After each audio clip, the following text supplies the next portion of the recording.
प्राप्त प्रसंगी आजच्या या प्रवचन रूपी सेवेकरिता घेतलेला श्लोक गीतेतील 12व्या अध्यायातील आणि श्लोक क्रमांक 14। या 14व्या श्लोकामध्ये भगवान अर्जुनाला ओळख करून देतात, मार्गदर्शन करतात। संतुष्टः सततं योगी यतात्मा दृढनिश्चयः मयोर्पित मनोबुद्धिर्यो भक्त मदभक्त स मे प्रियः। आणि याच्यावर भाष्य करत असताना माऊली म्हणतात, वर्षे विन सागरो जैसा जडे नित्य निर्भरो तैसा निरुपचारो संतोषीचो। या ठिकाणी ओळख करून देत असताना, मार्गदर्शन करत असताना भगवान म्हणतात, जो माझा भक्त सदा संतुष्ट आहे, सततम योगी, ना सुख ना दुःख ना जय ना पराजय ना मान ना अपमान,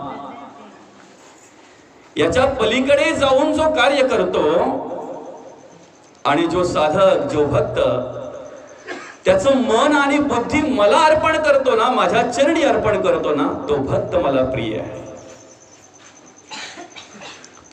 भक्तियोग सांगत असताना, भक्ती योगावर मार्गदर्शन करत असताना मला कोणते भक्त प्रिय आहेत, कोणते साधक मला प्रिय आहेत याची ओळख करून देत असताना या 14व्या श्लोकापासून ते एक 4-5 श्लोक पुढचे मांडलेले आहेत, भगवंतांनी सांगितलेले, उपदेश केलेला। काहीतरी 20 श्लोकांचा अध्याय आहे हा, अध्याय 12वा।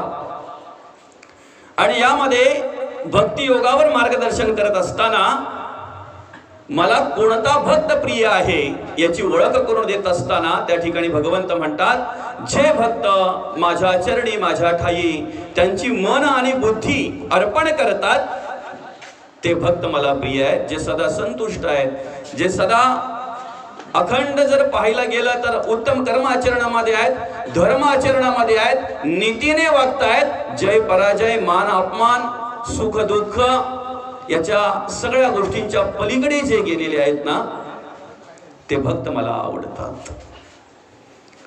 आता खरं तर आपला विचार आपण जर केला तर माणूस आयुष्यभर जी काही कर्म करतोय, या जीवनाच्या वाटेवर प्रवास करत असताना जी काही कर्म करतोय जो मनुष्य, ती मनाच्या अधीन ज्याप्रमाणे आपल्याला बुद्धी उत्पन्न झाली असेल त्या बुद्धीप्रमाणे मनुष्य वावरत असतो, त्या बुद्धीप्रमाणे मनुष्य कर्म करत असतो। कर्म करताना इंद्रिय दिसतात, हात कर्म करताना दिसतात, डोळे पाहताना दिसतात, पाय चालताना दिसतात, प्रत्येक इंद्रिय आमची कर्म करताना दिसतात। मात्र ती कर्म इंद्रियांच्याकडे येण्याच्या आधी तो विचार किंवा ती वृत्ती माणसाच्या कुठे असते, कुठल्या ठिकाणी असते हे आम्हाला माहिती नाहीये। आम्हाला मस्कलला उत्तर करण्यासाठी जायचं आहे, हा आजचा विचार नाहीये। जरी पायांनी आज कर्म केले असतील, इंद्रियांनी आज कर्म केले असतील, देहाने जरी आम्ही आज या ठिकाणी आलो असेल, तरीही ज्या वेळेला आम्हाला उत्तर कार्य कधी आहेत हे ज्या दिवशी कळलं ना, त्या दिवसापासून आमच्या अंतःकरणामध्ये, आमच्या मनामध्ये तो विचार होता, आमच्या मनामध्ये तो विचार होता। गॅलरीत आवाज येतो का? गॅलरीतल्या बाया होत्यात का? गॅलरीत जरा आवाज कमी करा बाया हो, नाही तर खाली येऊन बसा।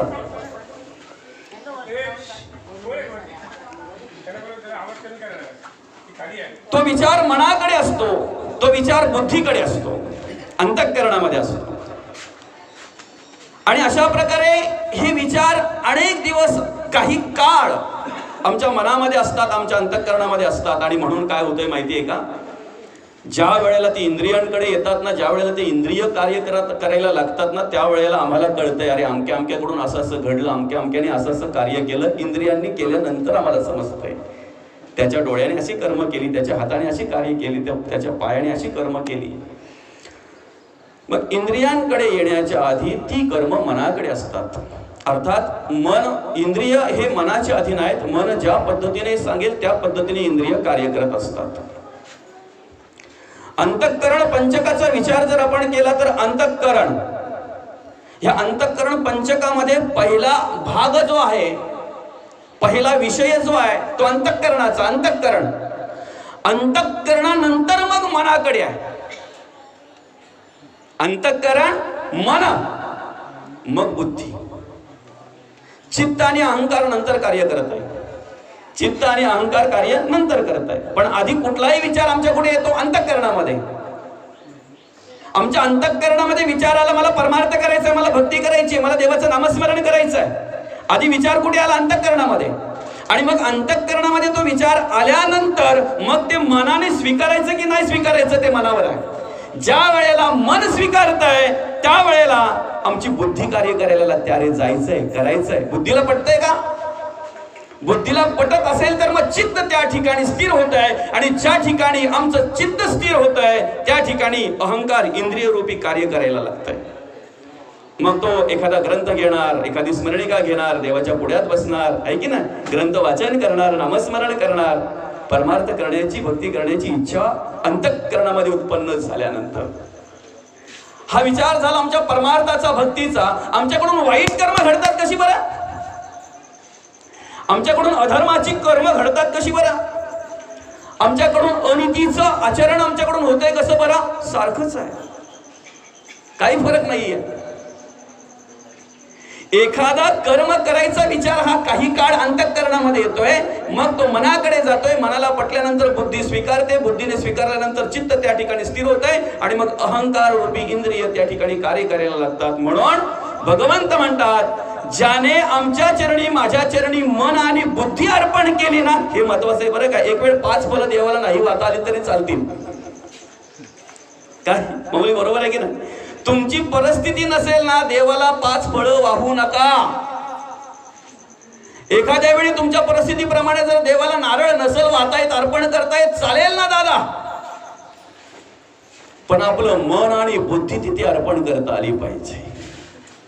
आमचं मन आणि बुद्धी त्या देवाच्या चरणी अर्पण करता आली पाहिजे. आणि ज्या दिवशी आमचं मन आणि बुद्धी देवाच्या चरणी अर्पण करू ना, त्या दिवशी जगाला जरी नाही आवडलो ना तरी देवाला आवडू हे मात्र निश्चित आहे.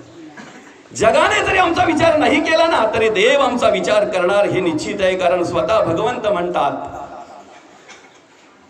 संतुष्टः सततम योगी यतात्मा दृढ निश्चयः मयोर्पीत मनोबुद्धीर्यो मद्भक्तः समीप्रियः. ते भक्त मला आवडतात. ज्यांच्या उत्तर कार्यांच्या निमित्ताने या ठिकाणी आपण ही प्रवचन सेवा आयोजित केलेली आहे.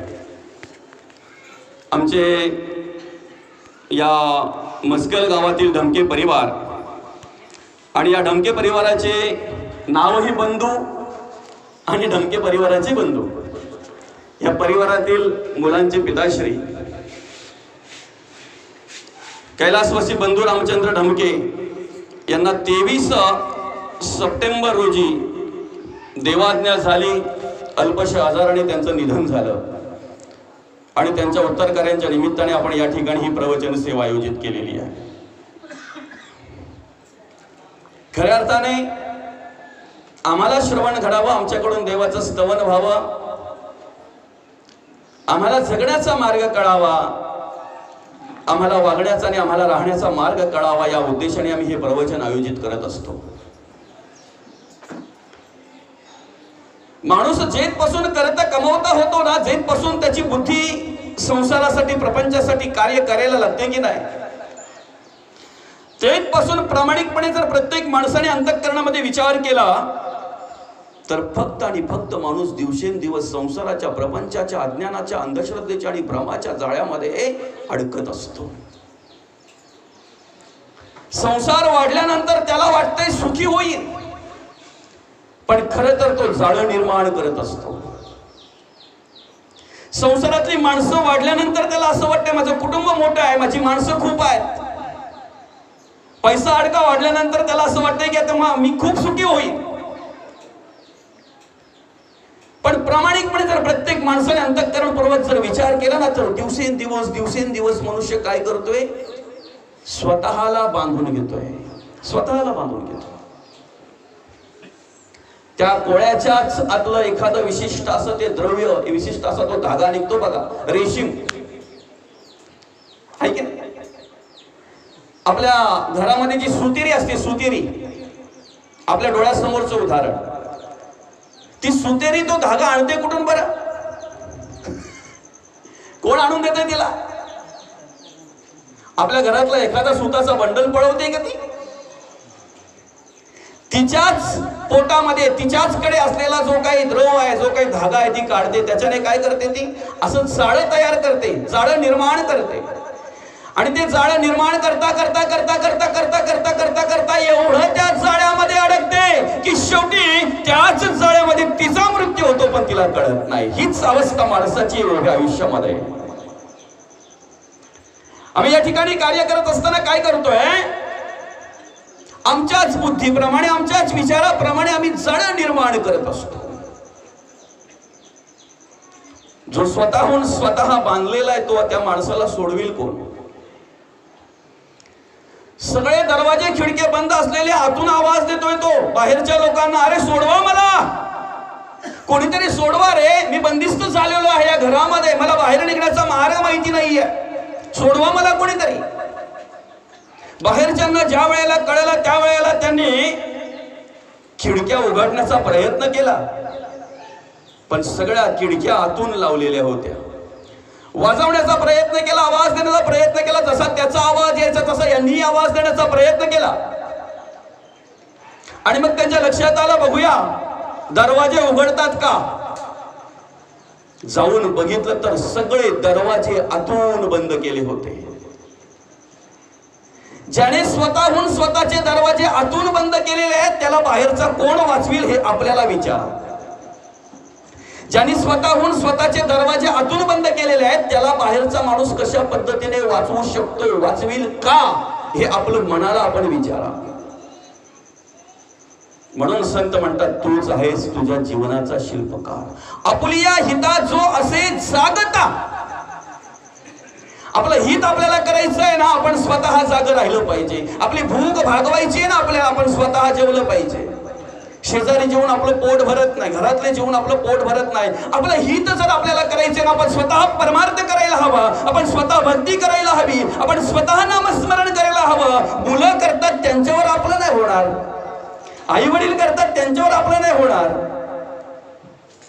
शेजारी करतात त्यांचा आपल्याला काही फरक पडणार नाही, त्यांचा काही आपल्याला मिळणार नाहीये. ज्याच्या त्यांनी करायचे दृढ बुद्धी, सदृढ बुद्धी, हे ज्याचं त्यांनी सावरायचंय, ज्याचं त्यांनी आवरायचंय, ज्याचं त्यांनी पाहायचं आहे. रात्रीची वेळ होती, नदीच्या पलीकडे जायचं होतं, प्रवास नदीतून होता. रोज नित्य नियमाप्रमाणे ती नाव तिथे असायची, पण रात्रीची वेळ असल्यामुळे नावाडी दादा घरी गेले होते. आणि हे चार पाहुणे जाऊन नावेमध्ये बसले, विचार करायला लागले, नावाडी नाहीये, आपण माणसं नाहीत का, तो माणूस आहे, आपण नाही का हाकू शकत नाव, वल्ला आहे इथे, आपण वलवू शकतो. आणि केली सुरुवात त्यांनी, एका एकाने नाव वलवायला सुरुवात केली. 1 तास झाला, 2 तास झाला, 3 तास झाला, 4 तास झाले, एकमेकाला बोलायला लागले, अरे 1 तासामध्ये येणारा किनारा अजून काय येत नाही. त्यावेळेला एक जण बोलतो, नाही पात्र मोठं आहे, तुम्ही फक्त वलवत बसा, तुम्ही फक्त वलवत बसा. पहाटेची वेळ झाली आणि नित्य नेमाप्रमाणे तो नावाडी आला. नावाडी आल्यानंतर पाहतोय तर काय, हे चौघे पण आपले वल्ले देत आहेत नावेला, बरं का. नावाडीने आवाज दिला, तेवढ्यात एक जण त्यांच्यातला बोलला, अरे आलो वाटतं आपण किनाऱ्यावर, कोणाचा तरी आवाज येतोय. तेवढ्यात तो नावाडी बोलतोय, आलो नाही, आपण कुठं गेलोच नाही तर आलो काय. अरे मग झालं काय. त्यावेळेला त्या नावाड्याने सांगितलं, मी रोज संध्याकाळी जाताना, मी रोज रात्रीच्या घरी जाताना ही नाव बांधून ठेवतो झाडाला. ज्याची नाव बांधलेली आहे ना, त्याने आयुष्यभर जरी वल्ले दिले तरी नाव पुढे सरकणार नाही दादा. म्हणून पहिले बांधलेली नाव सोडली पाहिजे, पहिले बांधलेली नाव सोडली पाहिजे. बरं ठीक आहे, चला, प्रत्येकाला कळलं की जोपर्यंत आपण बांधलेली नाव सोडत नाही तोपर्यंत आमची नाव पुढे जाणार नाही. त्याच्या आधी ती कशाने बांधलेली आहे ही ओळख घेतली पाहिजे, बरोबर आहे की ना. कशाने बांधलेली आहे पहिली ओळख घेतली पाहिजे. वासनेने बांधलेली आहे, विषयांनी बांधलेली आहे. किती जण आहेत ते? एक दोन आहेत का? ह्या शरीराचे, या देहाचे लचके तोडणारे किती आहेत? या देहाचं शोषण करणारे किती आहेत? किती आहेत बघायचं. काम, क्रोध, लोभ, मद, मत्सर, दंभ, संशय, चिंता, असूया, अद्वया, भावना, कल्पना, इष्णा, वासना, आशा, ममता, तृष्णा यांच्याही पलीकडे बऱ्याच आहेत. यांच्याही पलीकडे बऱ्याच आहेत. आणि हे सगळे तुटून पडतात बरं का. एक एक विषय अनेक भागातून येतो. एक एक विषय अनेक भागातून येतोय. आणि त्यांचा अट्टहास आहे तुम्हाला परमार्थ करू द्यायचा नाही म्हणून तुम्ही नामस्मरणाला बसल्यानंतर तुमचं मन कुठेतरी भरकटलं जात आहे.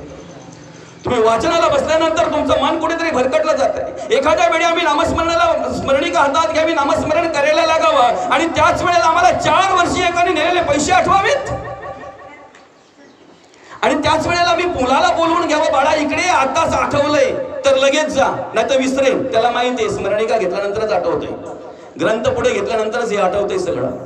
जर तुम्हाला स्मरणिका घेतल्यानंतर, ग्रंथ पुढे घेतल्यानंतर जर संसार आठवत असेल, प्रपंच आठवत असेल, एखादी वासना जर तुम्हाला त्रास देत असेल तर तुम्ही अंतःकरणपूर्वक विचार करायला हवं, अजून सुद्धा आम्ही बांधलेलो आहोत. कशाने बांधलेलो आहोत आम्ही? हा विचार आम्ही अंतःकरणपूर्वक करायला हवा. विचार अंतःकरणपूर्वक करायला हवा. अरे जगद्गुरु तुकोबांनी 4-4.5 हजार अभंगाची गाथा आम्हाला दिलेली, आमच्या हातामध्ये दिलेली आहे. कशासाठी?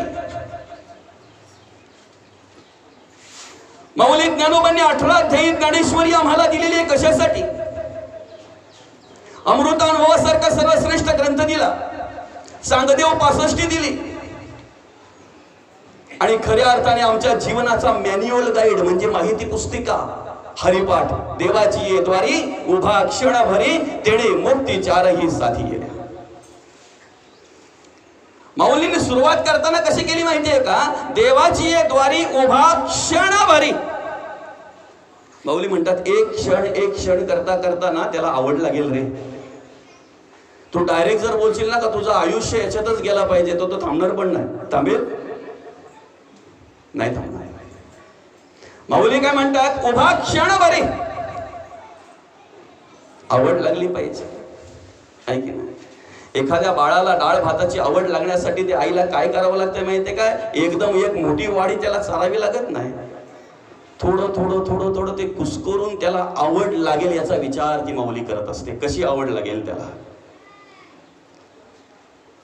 सुरुवात केली देवाची ये द्वारी उभा क्षण भरी, शेवटी सांगितलं रिकामा अर्धगडी राहू नको, लटिका व्यवहार सर्व हा संसार. सुरुवातीलाच हे सांगितलं असतं तर काय बोललं असतं? माझ्या पोराबाला लटके बोलता तुम्ही, माझ्या संसाराला लटके बोलता तुम्ही, माझ्या बाईला लटके बोलता तुम्ही. खरं प्रेम माझ्यावर त्यांचं आहे. पण एक एक असा उपदेश केला एक एक अभंगामध्ये आणि शेवटी माऊली म्हणतात रिकामा अर्धगडी राहू नको. आता तुला कळलं की नाही कशामध्ये हित आहे कशामध्ये अनहित आहे? समजलं ना? मग आता याच्यामध्ये काय करायचं आहे? अरे साधं उदाहरण आहे. प्रत्येक मनुष्य सुखासाठी सुखाची अपेक्षा करतोय. कशाची अपेक्षा करतोय बाबा? आपण संसार करतोय कशासाठी? सुख मिळावं म्हणून आम्ही शेतीवाडी करतोय, आम्ही उद्योगधंदा करतोय, आम्ही व्यापार व्यवसाय करतोय. कशासाठी? सुख मिळावं म्हणून. आम्ही या ठिकाणी आता प्रवचनाला बसलोय कशासाठी? सुख मिळावं म्हणून. सुखामध्ये फरक आहे फक्त. एक क्षणिक सुख आहे आणि एक निरंतर चिरकाल टिकणारं सुख आहे. त्याला परमानंद म्हणतात, परमसुख म्हणतात. आहे की नाही? परमसुख म्हणतात त्याला. आम्ही सगळं सुखासाठी करत असतो, पण आम्हाला सुख मिळण्याचं साधन किंवा आम्हाला सुख मिळण्याचं सूत्र आमच्या हातात आहे की इतरांच्या हातात आहे हेच आम्ही शोधत नाही. आम्ही सुखी कधी होऊ? कधी सुखी होऊ आम्ही? शेजाऱ्यांनी चांगली कर्म केल्यानंतर आम्ही सुखी होऊ का? घरातल्यांनी चांगली कर्म केल्यानंतर आम्ही सुखी होऊ का? बरं एवढं तर माहिती आहे, पाप केल्यानंतर मनुष्य सुखी होतो की पुण्य केल्यानंतर मनुष्य सुखी होतो? पापाचे फळ ते दुःख आणि पुण्याचे फळ ते सुख. पाप पुण्य आवश्यक भोगणे लागे. आणि तुम्ही गीतेचा जर अभ्यास कराल ना तर भगवंतांनी स्पष्ट मांडलेली तुमची कर्म म्हणजेच भक्ती आहे. तुमची कर्म म्हणजेच परमार्थ आहे. तुम्ही जी कर्म करताय त्यालाच भक्ती म्हणतात. तुम्ही जी कर्म करताय ना त्यालाच परमार्थ म्हणतात. फक्त कर्म करत राहायची आहेत. दुसऱ्या अध्यायामध्ये भगवंत उपदेश करतात अर्जुनाला, कर्मण्यवाधिकार असते मा फलेषु कदाचन. कर्म करत राहायचंय आम्हाला, फळाची अपेक्षा करू नये, करता कामा नये.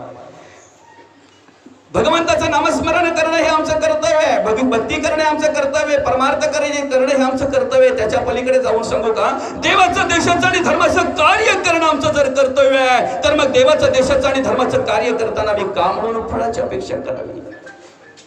का म्हणून फळाची अपेक्षा करावी? अरे जगद्गुरु तुकोबांनी आयुष्यभर कर्म केली, कार्य केलं, कार्य करत राहिले. लोकांनी त्रास दिला पण कार्य कुठेच थांबवलं नाही. त्यांनी लोकांनी बंद पाडण्याचा प्रयत्न केला पण संत थांबले नाहीत, संत आडले नाहीत, संत गप्प बसले नाहीत. उलट अर्थ आहे, धर्माचं कार्य, देवाचं आणि देशाचं कार्य तेवढ्या ताकदीने आणि तेवढ्या सामर्थ्यानिशी संतांनी चालू ठेवलं. माऊलींना त्रास झाला नाही. अरे निवृत्ती, ज्ञानदेव, सोबण आणि मुक्ताबाई या चारही भावंडांना स्वीकारावीत म्हणून आई वडिलांनी देहांत प्रायश्चित्ताची शिक्षा भोगली. विठ्ठलपंत आणि रुक्मिणी माता तरी सुद्धा काही समाजकंठकांनी स्वीकारलं नाही त्यांना. का त्रास झाला नाही का? पण त्रास झाला म्हणून धर्मकार्य थांबवलंय का? त्रास झाला म्हणून देवाचं कार्य थांबवलंय का? आणि सांगा ना, आम्ही जर परमार्थ करत असताना, आम्ही जर भक्ती करत असताना एखादा प्रसंग आल्यानंतर जर आम्ही आमचं धर्म कार्य जर थांबवत असू, तर मग आम्हाला शोधायला हवं. आम्हाला शोधायला हवं. आम्ही काय करतो हे आम्हाला शोधायला हवं. आणि म्हणून देवाकडे काय मागावं? आम्हाकडून परमार्थ घडावं, आमच्याकडून भक्ती घडावी असं जर वाटतं, देवाचं देशाचं धर्माचं कार्य जर आमच्याकडून घडावं असं जर वाटत असेल, तर आम्ही काय मागावं देवाकडे? आम्ही संसाराचं मागतोय, आम्ही प्रपंचाचं मागतोय, आम्ही आमच्या देहासाठी जे लागतंय ते मागतोय. त्याच्या पलीकडे आम्हाला काही माहितीच नाही, त्याच्या पलीकडे आम्हाला ज्ञानच नाही. कारण आम्ही बांधलेलो आहोत, आम्ही बद्ध आहोत. प्रपंचाचे उदंड ज्ञान परमार्थाविषयी अज्ञान नेणे स्वय समाधान याना बद्ध ही बद्धाची व्याख्या आहे. बद्ध कोणाला म्हणतात? जयास नाही आत्मज्ञान हे मुख्य बद्धाचे लक्षण. त्याने काय करावं हे आम्हाला कळतं, याने काय करावं हे आम्हाला कळतंय, तो काय करतो ते आम्हाला कळतंय, हा काय करतो ते आम्हाला कळतंय. त्याच्याकडे आम्ही त्याच्या कर्माची ओळख करून देत असताना एक बोट त्याच्याकडे करतोय, पण 4 बोट आमच्याकडे ते आम्हाला माहित नाहीये. ज्या दिवशी 4 बोट आमच्याकडे आहेत हा विचार आमच्या अंतःकरणामध्ये येईल आणि आम्ही स्वतःला शोधायला सुरुवात करू ना. स्वतःला शोधणं याला आत्मज्ञान म्हणतात. ग्रंथ वाचून ज्ञान येत असेल, वेदांचा शास्त्राचा पुराणाचा अभ्यास करून ज्ञान येत असेल, त्याला पांडित्य म्हणतात दादा. म्हणून वेदाचा अभ्यास करता करता कधीतरी समोरच्या वेदनांचा पण अभ्यास करता आला पाहिजे. आणि ज्या दिवशी समोरच्या वेदनांचा अभ्यास आम्हाला करता येईल ना, त्याला आत्मज्ञान म्हणतात. त्याला आत्मज्ञान म्हणतात. देवाकडे काय मागायचं आहे? आम्ही कशाची अपेक्षा करायची आहे? काय मागितलं म्हणजेच आमच्या देहाचं सार्थक होईल, आमच्या आयुष्याचं सार्थक होईल. 4 कैदी बंदिस्त होते, राजाने बंदिस्त ठेवले त्यांना. काही असेल अपराध त्यांचा. बरेच दिवस झाले. एक दिवस राजाला वाटलं चला आपण त्या कैद्यांना भेटायला जाऊया, काय अशा अपेक्षा आहेत त्यांच्या, काय अडचणी आहेत त्यांच्या, आपण जाणून घेऊ. आणि गेले राजासाहेब त्या कैद्यांना भेटायला गेल्यानंतर पहिल्या कैद्याला विचारलं, दादा तुला काही हवं आहे का रे? तुला काही पाहिजे का रे? त्यावेळेला त्याने सांगितलं, महाराज म्हणे बरेच दिवस झाला फक्त तंबाखूच आहे, बिना चुन्याची खातो, जरा चुन्याची व्यवस्था झाली तर बरं पडेल, आहे की नाही? अरे देणारा कोण आहे? कमीत कमी एवढा तर विचार करा. देणारा कोण आहे एवढा तर विचार करा. दुसऱ्याला विचारला, तो म्हणे राजासाहेब हे जेवण बरोबर येत नाही, घरी कसं पंचपक्वान्न खायची सवय आहे आम्हाला, हे जेवण कुठे जाणार आम्हाला? राजाने सांगितलं करा याची जेवणाची व्यवस्था करा. तिसऱ्याला विचारला, तिसरा म्हणतो राजासाहेब जेवण वगैरे काही हरकत नाही, खायची सवय आहे, पण झोप लागत नाही हो, खूप डास, खूप ढेकूण आहेत या ठिकाणी, खूप डास आहेत, खूप त्रास होतो, झोप लागत नाही, जरा व्यवस्थित गादी पलंग एसी बीसी जरा व्यवस्थित केलं तर बरं पडेल. केली त्याची व्यवस्था.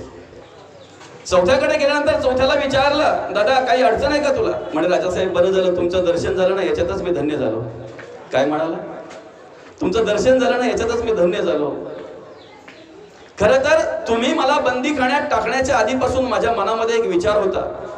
तो विचार तुमच्या पुढे प्रगट करतोय, तुम्हाला सांगतोय. बघा, करता आलं तर ठीक आहे.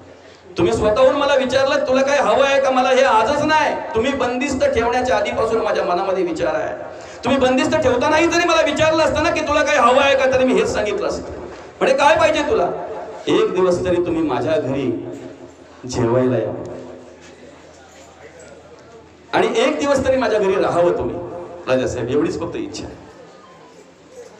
राजाने सांगितलं ठीक आहे. पण त्यांना काय माहिती तो गाव कुठे आहे, त्या गावाला रस्ता आहे की नाही आहे, त्या गावाला पाणी योजनेची व्यवस्था आहे की नाही आहे, त्या गावामध्ये स्वच्छता आहे की नाही आहे, त्या गावातील घरं कशी आहेत, त्या गावातील माणसं कशी आहेत, त्यांच्या सगळ्या गरजा, त्यांच्या आडीनडी काय असतील ते. बरं, ज्याच्या घरी आपल्याला जायचं त्याचं घर कसं आहे आणि त्याला सोडायचं, त्याच्या घरी जायचं म्हणजे त्याला पहिली सुटका द्यायला हवी. त्याच्या गावात सगळ्या काही गोष्टी पहिले द्यायला हव्यात. एका मागण्यामध्ये सगळं आलं, एका मागण्यामध्ये सगळं आलं. जसं त्या आजोबांना बघा, देव प्रसन्न झाला आणि आजोबा बोलले देवा ठीक आहे. पण देव काय बोलला, एका वाक्यात माग, तुला काय मागायचं आहे ते. काय बोलला देव, तुला जे काय मागायचं ते एका वाक्यात माग, मी देईन तुला. पण मग त्या आजोबांना काय वाटलं माहितीये का, आपण एका वाक्यात मागायचंय बरोबर आहे, पण आपल्या अडचणी तर बऱ्याच आहेत, आपल्या अडचणी तर बऱ्याच आहेत, आपण घरी जाऊन विचारू. गेल्याबरोबर पहिले मुलाला विचारलं, बाळा तुला काय हवं आहे का. तो बोलतो किती दिवस असा दारिद्र्यासारखं राहायचं, थोडा पैसा बिसा जर असला तर बरं होईल, मस्त अगदी राजासारखं राहता आलं तर बरं होईल. सुनेला विचारलं तुला काय हवं आहे का. अहो 10 वर्षे झाली अजून मुलबाळ नाहीये, आपल्या वंशाला दिवा हवा आहे ना, तुम्हाला नातू हवा आहे ना. तेवढ्यात म्हाताऱ्याला विचारलं त्या बाबाने, त्याच्या बाईला, तुला काय हवं आहे का. अहो म्हणे तुम्ही मला दिसत नाही, मला दृष्टी नाहीये, तुम्ही दिसत नाही मला. देव जर प्रसन्न झालेला आहे, देव जर माग बोलतोय तर मला दृष्टी मागा ना, कमीत कमी तुम्ही दिसाल तरी मला डोळे भरून पाहता येईल सगळं जग, माझी दृष्टी गेलेली आहे. आता हा विचार करायला लागला की एवढं सगळं मागायचं कसं बरं, एका वाक्यात मागायचंय. तेवढ्यात मग त्याने जाता जाता विचार केला, देवाकडे मागितलं, देवा माझ्या नातवाने राजगादीवर बसलेलं माझ्या बाईने तिच्या डोळ्यात बघावं. माझ्या नातवाने म्हणजे सुनीची इच्छा पूर्ण झाली, राजगादीवर बसलेलं मुलाची इच्छा पूर्ण झाली, माझ्या बाईने तिच्या डोळ्यात बघावं. आपल्याला हे नाही मागायचं, आपल्याला काय मागायचंय माहितीये, हेची दान देगा देवा तुझा विसर न व्हावा. देवा अरे पांडुरंग परमात्म्या, माझा जन्म कुठे व्हावा हे माझ्या हातात नव्हतं आणि नाही आहे. माझा मृत्यू कसा यावा, कुठे यावा, कधी यावा हेही माझ्या हातात नाहीये. देवा जन्म आणि मृत्यू जरी माझ्या हातात नसलं तरी मधलं आयुष्य मात्र माझ्या हातात आहे.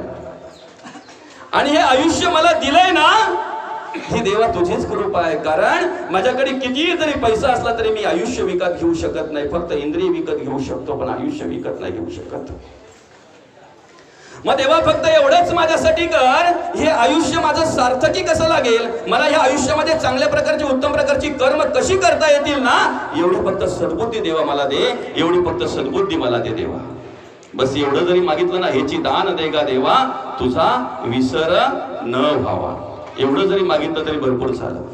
तुझा विसर न व्हावा. पंखा मला नको. नाही, काय मागायचं देवाकडे, देवा तू मला सांभाळतोय की नाही. आता बघा ना, नामदेव महाराजांच्या जवळ देव खायचं प्यायचे सगळे काही कार्य करायचे, देव राहायचे, देव बसायचे, देव नामदेव महाराज अगदी त्यांच्या जोडीला असायचे, सतत सतत सतत असायचे, आहे की नाही.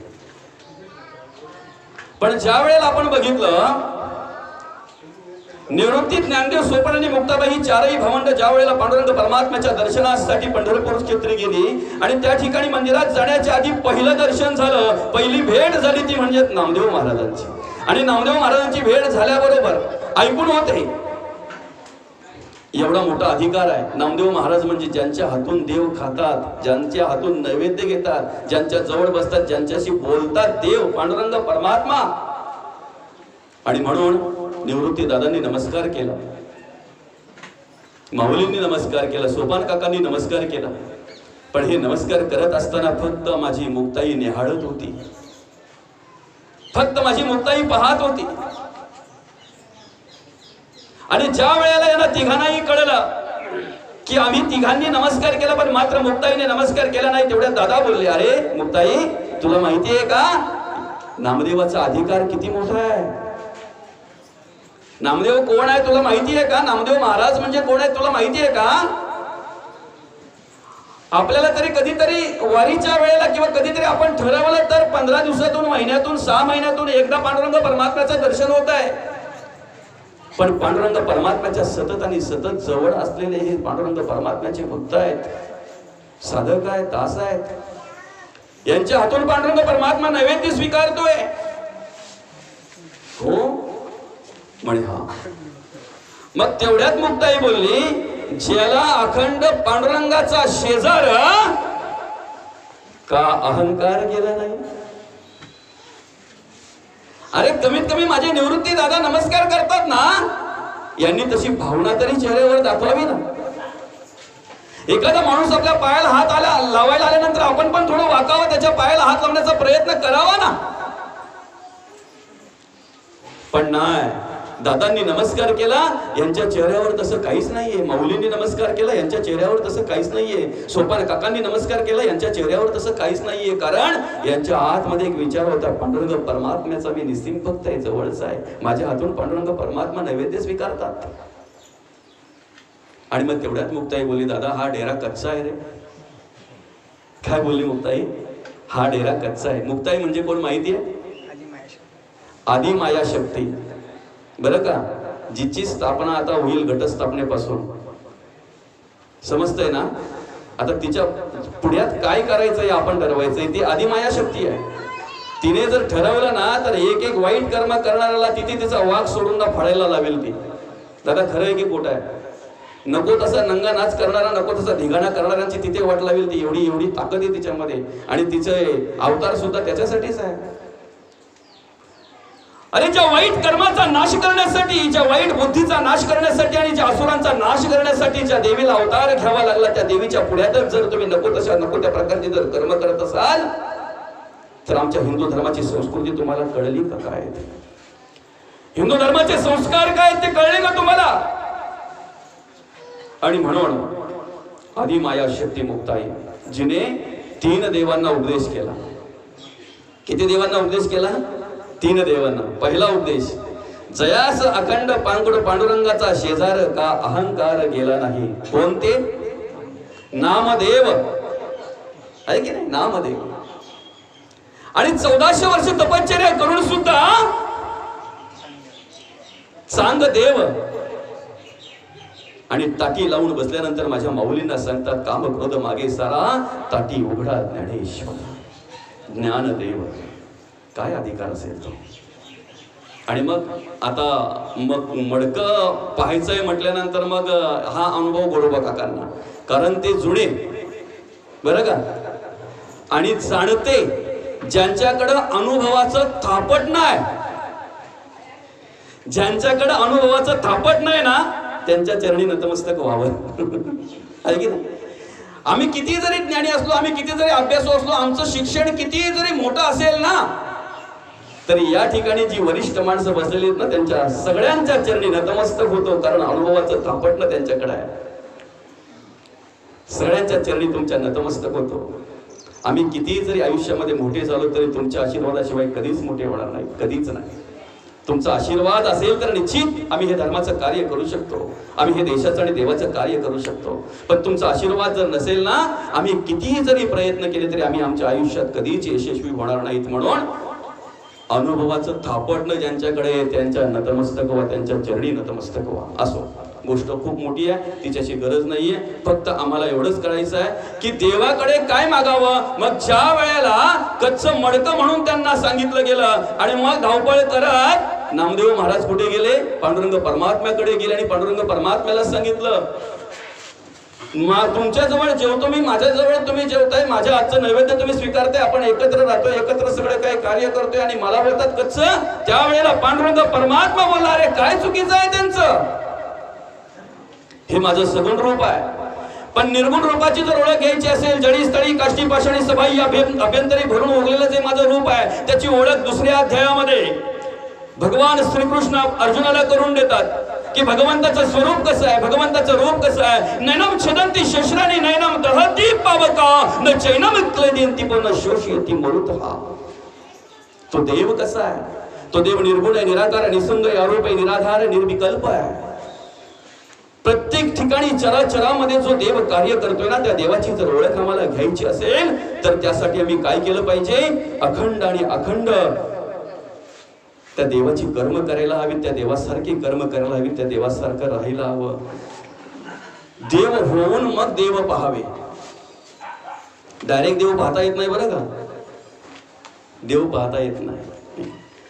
आई या शब्दामध्ये किती ममत्व आहे, आई या शब्दाचा अर्थ काय आहे, आई म्हणजे काय आहे, बाळ झाल्यानंतर त्या माऊलीला कळत आहे. संतांचा अनुभव घ्यायचा आहे ना आम्हाला, संतांचं कार्य आणि संतांच्या कार्याची आत्मप्रतीती जर आम्हाला घ्यायची आहे ना, तर आम्ही अंतःकरणात विचार करायला हवा. पहिला आम्ही संत व्हायला हवं, पहिला आम्ही संत व्हायला हवं. जोपर्यंत आमची वृत्ती बदलत नाही ना, जोपर्यंत आमचे अंतःकरण बदलत नाही, आमचे विचार बदलत नाही, तोपर्यंत संतही कळणार नाही, देवही कळणार नाही आणि भगवंतही कळणार नाही. आम्हाला नाही कळणार, नाही कळणार. म्हणून आम्ही कुठे आहोत हे महत्वाचं नाहीये, आम्ही गरिबीत आहोत की श्रीमंतात आहोत हे महत्वाचं नाहीये, आमचा जन्म कुठल्या जातीत झालेला आहे हे महत्वाचं नाहीये, आम्ही कोणत्या आळीत राहतोय हे महत्वाचं नाहीये. ती आळी कशी आहे? एखाद्या आळीला असा छाप पडलेला असतो, बरोबर आहे का? एखाद्या आळीवर असा स्टॅम्प पडलेला असतो, ती आळी, बरोबर आहे? तो गाव असा स्टॅम्प लागलेला असतो. आम्ही कुठे आहोत हे महत्वाचं नाहीये, आम्ही ज्या ठिकाणी आहोत ना त्या ठिकाणी काय करतो हे महत्वाचं आहे. बादशाहची आणि बिरबलाची गोष्ट आपल्याला माहिती आहे. दोघे पण असे चालले होते रस्त्यामध्ये, जाता जाता बादशाह बिरबलाला बोलतोय, अरे काय सांगू रे तुला, तुला सांगायचंच विसरलो. रात्री मला स्वप्न पडलं होतं, आपण असाच चाललो होतो रस्त्यामध्ये, असाच रस्त्यामध्ये चाललो होतो आपण, असाच रस्त्यात जाता जाता जाता जाता मस्त की आपल्या बाता रंगामध्ये आलेले आहेत. आणि बाता रंगात आल्यानंतर काय झालं, समोर दोघांचे दोन खरडे आले, आपण दोन्ही खरड्यात पडलो रे. पण तुला सांगू का, माझं मला काही वाटलं नाही विशेष, पण तुझं मला खूप दुःख वाटलं रे. कारण मी ज्या खरड्यात पडलो ना तो खरडा मधाचा होता, बादशाह बोलतोय बिरबलाला, आणि तो ज्या खरड्यात पडला ना तो खरडा घाणीचा होता रे. त्यामुळे तुझी लई कीव आली रे, मला लई वाईट वाटलं तुझं मला. पण एवढी गोष्ट ऐकल्याबरोबर लगेच बिरबल बोलतो, अहो महाराज तुम्हाला सुद्धा हेच मला सांगायचं होतं, सेम असाच मला स्वप्न पडला, काहीही फरक नाही, असाच आपण चाललेलो आहे, बरोबर त्याच खरड्यात पडलेलो आहे, तुम्ही मधाच्या आणि मी घाणीच्या. पण पुढं काय झालं माहितीये का? आता बिरबल बोलतो, काय झालं सांग तर खरं. तुम्ही मला चाटत होतात आणि मी तुम्हाला चाटत होतो. खरड्याच्या बाहेर निघाल्यानंतर तुम्ही मला चाटत होतात आणि मी तुम्हाला चाटत होतो. बादशाह पडला होता मधाच्या खरड्यात आणि बिरबल पडला होता घाणीच्या खरड्यात, पण बिरबल चाटतोय काय हे महत्वाचं आहे. तुम्ही कुठे आहात हे महत्वाचं नाहीये दादा. कोण म्हणते श्रीमंत माणसं परमार्थ करू शकतात, भक्ती करू शकतात, देवाचं देशाचं कार्य करू शकतात. अरे परिस्थितीने गरीब असलेली माणसं फक्त मनाने श्रीमंत पाहिजे. तुम्ही जर मनाने श्रीमंत असाल ना तर बसल्या जागी परमार्थ आणि भक्ती, देवाचं देशाचं आणि धर्माचं कार्य तुम्ही करू शकता. फक्त तुमचं मन श्रीमंत पाहिजे, मनाकडे फक्त तेवढी श्रीमंती पाहिजे बस. मनाकडे जर श्रीमंती असेल ना तर 100% तुमच्याकडून तो परमार्थ, ती भक्ती होऊ शकते, नक्कीच होऊ शकते. म्हणून या ठिकाणी भगवंत आपल्याला जाणीव करून देतात काय, संतुष्ट सततम योगी यतात्मा दृढ निश्चय मयर्पित मनोबुद्धीर्यो मदभक्त समे प्रिय. सागराला पाऊस पडला काय ना नाही पडला काय काही फरक पडत नाही, त्याची भरती ओटी चालूच असते. असं कधी झालं का पाऊस पडला नाही म्हणून सागर आटला? असं कधी झालं का पाऊस खूपच पडला म्हणून आता सागर खूपच? नाही नाही, भरतीच्या वेळी भरती, ओटीच्या वेळी ओटी. तसं माणसाने आपल्या आयुष्यामध्ये कसं राहावं, सुख आलं काय आणि दुःख आलं काय काही फरक पडता कामा नाही. मान काय आणि अपमान काय, जय काय आणि पराजय काय, याच्या पलीकडे जाऊन जो राहिलेला आहे आणि ज्याने मन आणि बुद्धी देवाच्या चरणी अर्पण केलेली आहे ना, तो भक्त देवाला आवडतोय, तो भक्त देवाला प्रिय आहे. म्हणून मन आणि बुद्धी देवाच्या चरणी अर्पण करणं महत्वाचं आहे. ऐके ना, हे निर्माता कोण आहे, निर्माण करतोय कोण, त्याला सांभाळतोय कोण? ऐके ना, ते का देवाच्या चरणी अर्पण करायचं आहे हेही महत्वाचं आहे. कारण ते कुठेही गप्प बसत नाही, कुठेही शांत बसत नाही मन. बघा ना, एखाद्याच्या घरी जर आपण अचानक असं गेलो तर त्याच्या बाहेर गेटच्या आतमध्ये कुत्रा बांधलेला असतो, आहे की नाही. आपल्याला पाहून तो किती भुंकायला लगेच सुरुवात करतो. नाही, भुंकायला सुरुवात केल्यानंतर आपण त्याला गप्प करतोय, आपण ओरडलो का डबल तो ओरडतोय. आपण खाली वाकलो दगडीसाठी तर तो अजून झेप घेतोय आपल्या अंगावर, आहे की ना. आपण सगळे प्रयत्न करून बघतोय पण तो काही गप्प बसत नाही, आहे की ना. तेवढ्यात ते शेजारचे आवाज येतात, अहो दादा त्याला दगडी घेऊ नका, त्याच्यावर ओरडू नका, साखळी तुटली तर तुम्हाला फाडून खाईल, फक्त त्याच्या मालकाला आवाज द्या. आणि ज्या वेळेला आपण मालकाला आवाज देतो आणि मालक ज्या वेळेला त्या कुत्र्याला आवाज देतो ना, त्यावेळेला तो गप्प एखाद्या कोपऱ्यात जाऊन बसलेला असतो. कुत्रा फक्त मालकालाच आवरला जातो, कुत्रा फक्त मालकाचंच ऐकतोय. म्हणून मनाचा मालक कोण आहे? मी. मनाचा मालक मी आहे का? मी कुठे आहे? मी देव पूजा करतो, मी देवाच्या बाबतीत कधी काही कमी पडत नाही, मी देवाचं खूप काही करतो. माझ्यासारखं देवाचं करणारा. तेव्हा संत बोलले, जरा मी शोधून बघ रे, कुठे येतो? मी शोधा ना कुठे. हा मी आहे, पाय आहेत, हा मी आहे, हात आहे, हा मी आहे, गाल तोंड आहे, हा मी आहे, डोकं आहे, मी कुठे आहे? एक एक इंद्रिय जरी बाजूला केला ना तरी मी हे तत्व दिसत नाही. माऊलींनी हरिपाठामध्ये 25 तत्वांची ओळख करून दिलेली आहे. 7, 5, 3 दशकांचा मेळा. पंचप्राण आहेत, प्राण, अपान, व्यान, उदान, समान, मन आणि बुद्धी. 7, 5 पृथ्वी, आप, तेज, वायू आणि आकाश. 5, 7, 5, 12 दशकांचा. 5 ज्ञानेंद्रिय, 5 कर्मेंद्रिय. दशकांचा मेळा 25 तत्व माऊलींनी हरिपाठामध्ये मांडलेले आहेत. बरोबर का मुलं? त्याच्या पलीकडे 35 तत्व नाथ महाराजांनी मांडलेली आहेत. या देहामध्ये एकूण 84 तत्व कार्य करतायत, पण त्या 84च्या 84 तत्वामध्ये मी हे तत्व नाही आहे. जास्त वेळ, अधिक वेळ नाही घेत, फक्त 2 मिनिटात आपण मी हे तत्व शोधू. 2च मिनिटात. या ठिकाणी 4 देह आहेत, स्थूल, सूक्ष्म, कर्ण आणि महाकारण. या ठिकाणी 4 स्थिती आहेत, जागृती, स्वप्न, सुषुप्ती आणि तुर्या. या ठिकाणी 4 अभिमान आहेत, विश्व, तेजस, प्रज्ञा आणि प्रत्येगात्मा. या ठिकाणी 4 स्थान आहेत, नेत्रस्थान, कंठस्थान, हृदयस्थान आणि मूर्धनी.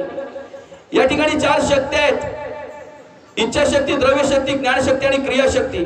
या ठिकाणी 4 गुण आहेत, रजगुण, तमगुण, सत्वगुण आणि शुद्ध सत्वगुण. या ठिकाणी 4 मात्रा आहेत, आकार, ओकार, मकार आणि अर्धमात्रा. 8 × 32.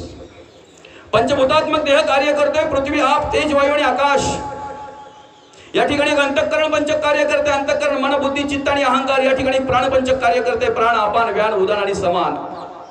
या ठिकाणी एक विषय पंचक कार्य करते, शब्द, स्पर्श, रूप, रस आणि गंध. या ठिकाणी कर्मेंद्रिय पंचक कार्य करते, वाचा, पाणी, पाद, शिष्ण आणि बुध.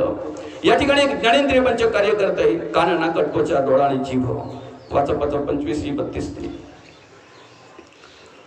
पृथ्वी, आप, तेज, वायू आणि आकाश या पंचभूतात्मक देहामध्ये कार्य करत असताना पृथ्वी 5 तत्वांनी निर्माण झालेली आहे. ही पृथ्वी 5 तत्वांनी निर्माण झालेली आहे. अस्थि, मांस, त्वचा, नाडी आणि रोम. ती पृथ्वी ज्या आपापासून निर्माण झालेली, ती आप 5 तत्वांनी निर्माण झालेली आहे. शुक्लित, श्रोणित, लाळ, मूत्र आणि श्वेद. ते आप ज्या तेजापासून निर्माण झालेले, ते तेज 5 तत्वांनी निर्माण झालेलं आहे. क्षुधा, तृषा, आलस्य, निद्रा आणि मैथुन. ते तेज ज्या वायूपासून निर्माण झालेले आहे, तो वायू 5 तत्वांनी निर्माण झालेला आहे. चलन, वलन, प्रसारण, निरोधन आणि आकुंचन. तो वायू ज्या आकाशापासून निर्माण झालेला आहे, ते आकाश 5 तत्वांनी निर्माण झालेला आहे. काम, क्रोध, शोक, मोह आणि भय. सांगा, मी हे तत्व आहे का? मग मी हे तत्व आलं कसं? ह्या सगळ्या तत्वांना चालवणारा एक देव आहे, ह्या सगळ्या तत्वांना सांभाळणारा एक देव आहे, ह्या सगळ्या तत्वांचा निर्माता एक देव आहे. त्या देवाचं विस्मरण ज्या दिवशी माणसाला होतंय ना, त्या दिवशी जे तत्व माणसाकडे निर्माण होतंय, त्या तत्वाचं नाव आहे मी तत्व. आणि हा मी जोपर्यंत जात नाही, एका साधू पुरुषाला त्याच्या साधकाने सांगितलं, तो साधक बोलायला लागला त्या साधू पुरुषाला, मी देवाचं करतो, मी देवाचं करण्यामध्ये कधीच काही कमी पडत नाही, मी देवाच्या करण्यामध्ये कधीच काही कमी पडत नाही, मी देवाचं खूप करत असतो, मी देवाची सेवा करतो, मी देवाची पूजा करतो, मी देवाचं नामस्मरण करतोय, मी देवाचं भक्ती करतो, मी देवाचा परमार्थ करतोय, पण मला आत्मप्रचिती येईल कधी? त्यावेळेला साधू पुरुष बोलले, मी मेल्यावर. आता यांनी साधू मरण्याची वाट बघावी का? हा मी आमच्यातला जोपर्यंत मरत नाही ना तोपर्यंत आम्हाला देवाची ओळख होणार नाही. देव अजून वेगळा कुठे नसून, देव अजून बाकीच्या ठिकाणी कुठेही जर पाहायला गेला तर तो नंतर आहे, त्याची प्रचिती नंतर आहे, त्याचा अनुभव नंतर आहे, त्याचा आत्मसाक्षात्कार नंतर आहे. जर आमच्या अंतरीचा देव आम्हाला सांभाळत असेल तर, ज्या दिवशी आमच्या अंतरीचा देव आम्हाला सोडून जाईल त्या दिवशी बाजारातले जगातले सगळे देव आमच्यासाठी नसतील, हे मात्र निश्चित आहे. ज्या दिवशी आमचा देव आम्हाला पंढरपुरापर्यंत घेऊन जातो ना त्या दिवशी निर्गुण ब्रह्म सगुण ब्रह्माचं दर्शन घेतो आणि मग बोलतोय, बहुता दिसा आपुली भेटी झाली. त्या देवाने जर ठरवलं तर आपण आपल्या घराच्या बाहेर सुद्धा निघू शकत नाही. पंढरपूर काय, आळंदी काय. म्हणून दादा, तीर्थाला जायला हवं, पांडुरंग परमात्म्याला डोळे भरून पाहायला हवं. आमचं नेमकं उलट होत आहे, देवाच्या पुढ्यात जावं आणि आमचे डोळे मिटावे. दादा, आम्ही मस्कल पासून आळंदीपर्यंत पायी जातोय, आम्ही मस्कल गावापासून पंढरपुरापर्यंत पायी जातोय. जात असताना आमच्या अंतःकरणामध्ये एकच विचार असतो, आम्हाला देवाचं दर्शन व्हावं, देवाच्या पुढ्यात जावं, एक क्षणभर कुठेतरी उभं राहावं, डोळे मिटावं आणि डोळे कुठे उघडतात नाही उघडतात तर लगेच पुढे ढकलावं. आणि मग बाहेर आल्यावर बोलते, देवाला बघायचंच विसरलो. अरे संत म्हणतात, ज्या वेळेला आम्ही देवाच्या पुढ्यात जातोय ना त्यावेळेला देवाला डोळे भरून पाहता आलं पाहिजे. देवाला डोळे भरून असे पहा, देवाला डोळ्यामध्ये एवढं सामावून घ्या की घरी आल्यानंतर ज्यावेळी नामस्मरण करण्यासाठी आम्ही डोळे मिटू की नाही त्यावेळेला पांडुरंग परमात्माच आमच्या डोळ्यासमोर आला पाहिजे, दिसला पाहिजे. अशा प्रकारचं कार्य आमच्याकडून घडलं पाहिजे आणि खऱ्या अर्थाने त्याच पद्धतीची कर्म, त्याच पद्धतीचं कार्य आमच्याकडून घडायला हवं. ज्या दिवशी तो देव आमच्या अंतरी राहून आमची सेवा करतोय ना, हे ज्या दिवशी आम्हाला कळेल त्या दिवशी निश्चित आमच्यामध्ये परिवर्तन झाल्याशिवाय राहणार नाही. कारण माऊली प्रत्येक वेळेला स्मरणात ठेवा की आपल्या मनाला विचारा, माणूस कुकर्म, वाईट कर्म, वाईट गुण, अनितीने, अधर्माने वागतोय कधी? जर पाहणारा माझ्या आत आहे, आत्मा आहे सर्वसाक्षी, हे बोली जे पूर्व पक्षी जो कोणी सिद्धांत लक्षी तोची सिद्ध, चोरून गुप्त रूपे करावे ते आत्मयास होते ठावे. तो देव कुठे आहे? घातला दुकान देती आली असी दान, संत उदार उदार भरली अनंत भांडार, मागत असी पुरे धनी आणि कशी बोले, तुका म्हणे पोते देवे भरिले नोहे रीते. देव कुठे आहे? कुठे शोधीशी रामेश्वर आणि कुठे शोधीशी काशी. एवढंच नाही, आम्ही नेहमी म्हणत असतो, ताला सुरामध्ये म्हणत असतो, जणू देह ही पंढरी आत्मा पांडुरंग. का नाही कळावं तो आम्हाला आत्मा पांडुरंग? का नाही ओळख घ्यावी आम्ही ते आत्मा पांडुरंग जो आमच्या अंतरामध्ये कार्य करतोय त्याची? आणि म्हणून संत प्रत्येक वेळेला आम्हाला ओळख करून देतात. दादा, ज्या दिवशी आमच्याकडून चालत्या बोलत्या देवांची सेवा घडेल ना, ज्या दिवशी आम्हाला चालते बोलते देव कळतील त्या दिवशी, आणि ज्या दिवशी आम्हाला आमच्या चालत्या बोलत्या देवांची सेवा आमच्याकडून घडेल ना त्या दिवशी मंदिरातला देव सुद्धा आमच्या आतुरतेने वाट पाहत असेल. देव देवालयामध्ये लपला, देऊल पूजिता पावे त्याला, सृष्टीमध्ये ज्याला त्याला ऐसेची आहे. देव देवालयामध्ये लपलेला आहे, ह्या आहे की नाही? म्हणून माणूस आहे ना दादा, माणसाला दगड सुद्धा बोलू शकत नाही. दगड जरी बोललं ना माणसाला तरी दगडाला राग येतोय. दगड काय बोलतोय माहितीये का? माझी तरी मूर्ती होती. खरं आहे की नाही? बरोबर आहे की नाही? दगडाचा नको असलेला भाग जर काढला ना तर त्याची काय होते? मूर्ती होते. पण तुम्हाला कधीतरी असं आठवलंय का हो, नको असलेला काढलेला भाग कालांतराने परत जाऊन चिटकलाय त्या दगडाला? कधी आठवलंय? कधी बघितलंय आपण? टाकीने खपली फोडली ती मागुती ना जडली, पण मनुष्याची कुबुद्धी झाडली ती पुन्हा लागली. अरे एखाद्या वेळी माणसाने काही ऐकावं आणि एखाद्या वेळी माणसाच्या मनामध्ये परिवर्तन घडावं, त्याच वेळेला त्यांनी ठरवावं, बाद झाला आजपासून त्या व्यसनापासून बाजूला व्हायचं म्हणजे व्हायचं, आजपासून नाही व्यसन करायचं ते. पण पुन्हा एखाद्याचा संग व्हावा, पुन्हा एखादा वाईट कर्म करणारा मित्र मिळावा आणि परत तेच व्यसन त्याने करावं. कुबुद्धी जरी झाडली तरी पुन्हा लागते. म्हणून दगड परवडला, दगड बदलला की बदलतो. माणूस बदलतच राहतो, माणूस मात्र बदलतच राहतो. अरे एवढं उत्तमाचं आयुष्य भगवंताने आम्हाला दिलेलं आहे. हा नरदेह किती सुंदर आहे, फक्त विचार करा कशा पद्धतीने भगवंताने निर्मिती केलेली आणि का केलेली आहे.